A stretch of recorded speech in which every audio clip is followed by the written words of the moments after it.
اب میں گزارش کروں گا مادر علمی دارالعلوم پوکھرن کے بہت ہی قابل استاذ محترم اور جہاں تک میرا مشاہدہ اور تجزیہ ہے مغربی راجستھان کے مدارس میں چند گنے چنے اساتذہ جو انتہائی ذہین ہیں، میں ان میں عزیز ان کو نہیں کہہ سکتا، میں اپنا ان کو ساتھی ہی کہہ سکتا ہوں۔ جناب مفتی فضل الدین صاحب دامت برکاتہم، اللہ نے بڑی ذہانت فطانت عطا فرمائی ہے اور کئی زبانوں کے اوپر الحمدللہ عبور بھی رکھتے ہیں۔ اس سے پہلے بھی میں نے ایک استاد کے بارے میں آپ حضرات کے سامنے اسی طرح کا ذکر کیا تھا، تو میں مفتی صاحب سے گزارش کروں گا کہ تشریف لائیں اور اس پروگرام کے تعلق سے مفید مشورے، ادارے کے تعلق سے مفید باتیں ہم سب کے سامنے پیش فرمائیں۔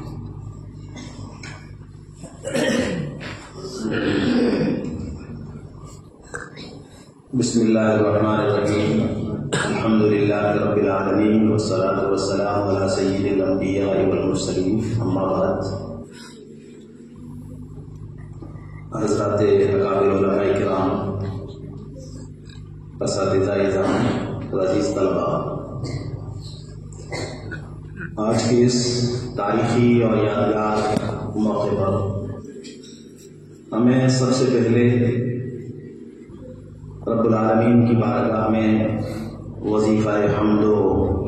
ثنا بجا لانا چاہیے کہ جس نے اپنی بے پناہ مہربانیوں کے طفیل ہمیں نعمت ایمان سے مشرف فرمایا، بلا قصد اور بلا کوشش کے یہ اس نعمت عظمیٰ کا حصول اور پھر اس کی حفاظت اور اس کے تقاضوں کو سمجھ کر اور ان کو پورا کرنے کے لیے جو یہ خوشگوار ماحول ہمیں باری تعالیٰ نے جو فراہم فرمایا ہے اور اکابر کی سرپرستی میں چلنے والی ان تعلیمی اور تربیتی اور اصلاحی تحریکات سے ہماری وابستگی، ہمارا ارتباط اور انتخاب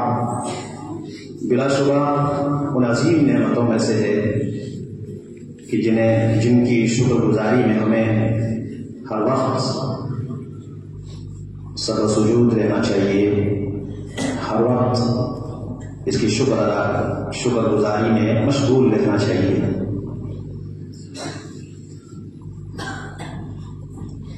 آپ اس عظیم ادارے کے اس عظیم سالانہ تقابلی پروگرام کے موقع پر سب سے پہلے ہمیں اس ادارے کے محرکین اور بانیین جنہوں نے آج سے دہائیوں پہلے، 4-5 دہائی پہلے ایک خواب دیکھا تھا، جو ایک منصوبہ بنایا ہوگا، جو ایک پلان بنایا ہوگا، اس علاقے میں علمی اور اصلاحی انقلاب کا جو خواب دیکھا ہوگا، جو عزائم کیے ہوں گے، وہ عزائم اور ان کے وہ منصوبے آج ان کو پورا ہوتے ہوئے، ان کے خوابوں کو شرمندہ تعبیر ہوتے ہوئے آج ہم اپنی آنکھوں سے دیکھ رہے ہیں، اور ان کے ان فیصلوں کے نتیجے میں، ان کی اس قربانیوں اور محنتوں اور جد و جہد کے نتیجے میں آج ہمیں یہ خوشگوار روحانی اور علمی ماحول میں اپنے آپ کو سنوارنے، اپنے آپ کو بنانے اور اپنی تربیت کرنے کا یہ موقع ہمیں نصیب ہوا ہے۔ ہمارے درمیان تشریف فرما اس ادارے کی روح رواں اور اس کے ادارے کے روح رواں اور بانی حضرت مولانا عبدالمجید صاحب دامت برکاتہ العالیہ اور ان کی ابتدائی رفقائے کار حضرت مولانا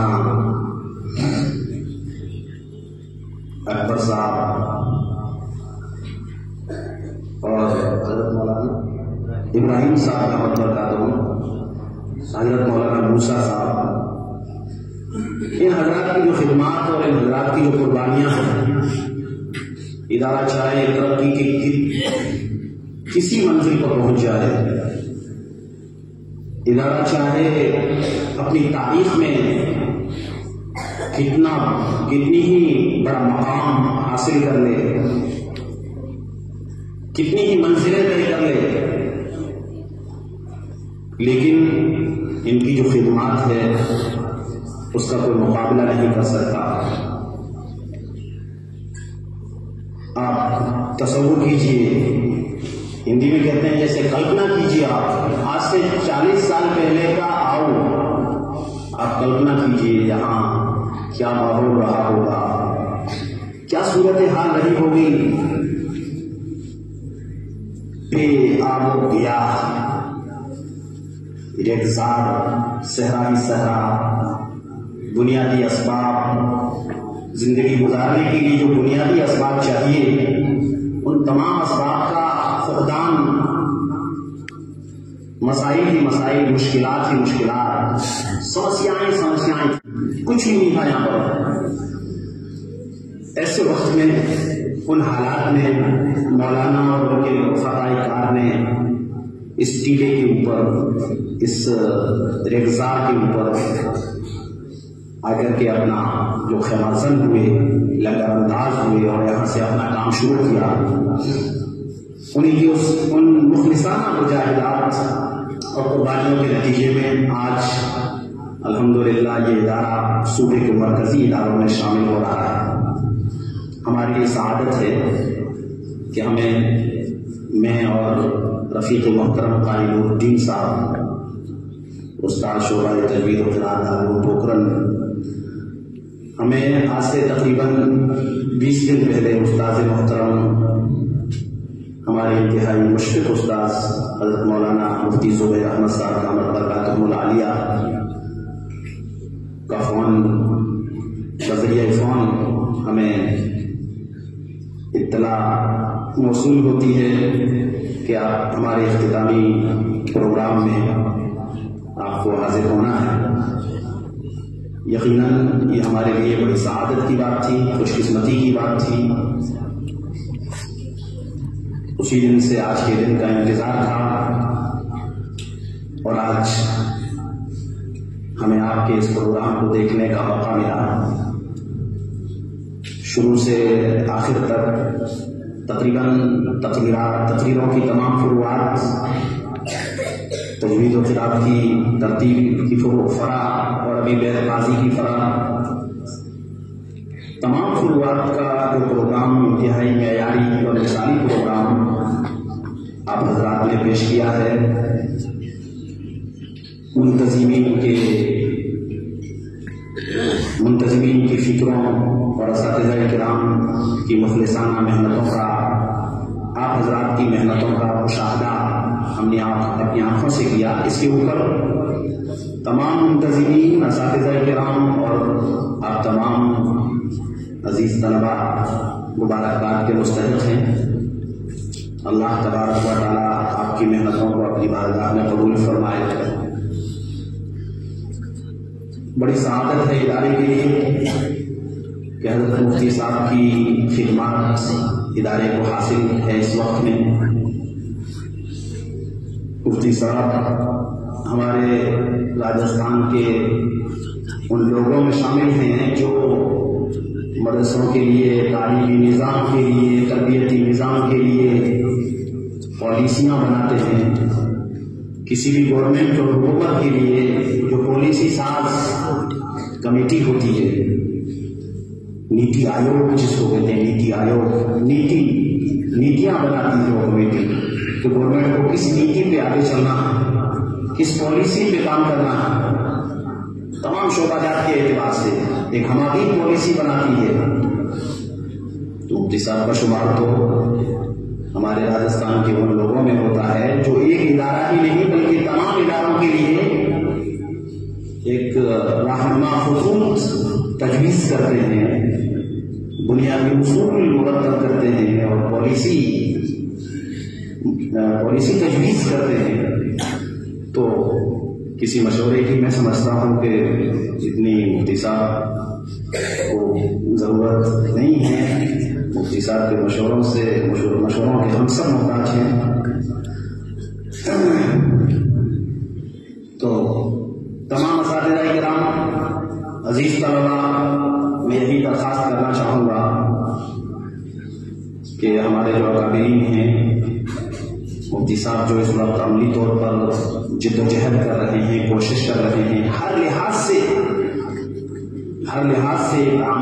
تعمیری لحاظ سے، تربیتی لحاظ سے، تعلیمی لحاظ سے ادارے کی ترقی کے لیے کوشاں ہیں، سرگرم ہیں. ہماری طرف سے مکمل تعاون، ہماری طرف سے ان کے جذبات اور ان کے جو احساسات ہیں ان کو سمجھ کر کے ہمیں اپنا تعاون پیش کرنا چاہیے. عزیز طلباء،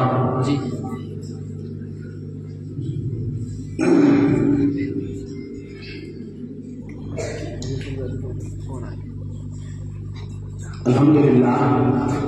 ہر لحاظ سے ادارے کی جو نظام ہے وہ قابل اطمینان ہے، تشریف بخش ہے اور معیاری ہے. آپ حضرات کو اللہ تبارک و تعالیٰ نے جو یہ موقع دیا ہے، اس موقع کو غنیمت سمجھتے ہوئے اور اس کو کما حقہ اس سے فائدہ اٹھانے کی ضرورت ہے. جو وقت ہے، جو زمانہ ہے، جو دور اس وقت چل رہا ہے اور مستقبل میں ہمیں جن حالات کا سامنا کرنا ہے، ان حالات کا سامنا کرنے کے لیے ہمیں ہر لحاظ سے اپنے آپ کو تیار کرنے کی ضرورت ہے. علمی لحاظ سے بھی اپنے آپ کو تیار کرنے کی ضرورت ہے، تربیتی اور اخلاقی لحاظ سے بھی اپنے آپ کو تیار کرنے کی ضرورت ہے. ہمیں اپنے اساتذہ کے ساتھ میں، جیسا کہ مولانا منظور صاحب نے فرمایا، اپنے ربط کو مضبوط کرنے کی ضرورت ہے. یہ دور بہت فتنوں کا دور ہے، فتنوں کا زمانہ ہے. موبائل کا فتنہ ایک بہت بڑا فتنہ ہے. ہمیں اپنے آپ کو اس فتنے سے بچا کر کے رکھنے کی ضرورت ہے. آج طلبا کی بڑی تعداد موبائل کے فتنے میں مبتلا ہو کر کے ضائع ہو رہی ہے، اپنے مقصد سے ہٹ رہی ہے. ہمیں اس بات کو سمجھنا چاہیے اور سمجھ کر کے اپنے اساتذہ کی رہنمائی میں آگے بڑھنا چاہیے. جو ہمارا نظام تعلیم ہے، موبائل کے فتنے میں مبتلا ہو کر کے ضائع ہو رہی ہے، اپنے مقصد سے ہٹ رہی ہے. ہمیں اس بات کو سمجھنا چاہیے اور سمجھ کر کے اپنے اساتذہ کی رہنمائی میں آگے بڑھنا چاہیے. جو ہمارا نظام تعلیم ہے، جو فنون ہم لوگ پڑھ رہے ہیں، اس فنون کے ساتھ ساتھ زبانوں پر ہمیں خاص طور سے توجہ دینے کی ضرورت ہے. عربی زبان اور انگریزی زبان میں انتظامیہ کے سامنے یہ تجویز رکھنا چاہوں گا کہ انگریزی زبان ہو سکتا ہے کہ مستقل ایک مضمون کے طور پر تمام درجات کے اندر داخلے درس ہوگی. اگر نہیں ہے تو میں سمجھتا ہوں کہ اس دور میں یہ زبان مستقل چلنی چاہیے، آخر تک چلنی چاہیے، اس کا گھنٹہ ہونا چاہیے اور اہتمام کے ساتھ میں چلنی چاہیے. جہاں پہ عربی زبان کی بات ہے، انگریزی زبان کی بات ہے، تو ہمیں خوب اس کو اہتمام کے ساتھ میں پڑھ کر کے اس میں مہارت حاصل کرنے کی کوشش کرنی چاہیے. یہ دونوں زبانیں عالمی زبانیں ہیں. ان زبانوں کے اندر جتنی بھی ہم مہارت حاصل کریں گے، جتنا بھی ہم عبور حاصل کریں گے، ہماری شخصیت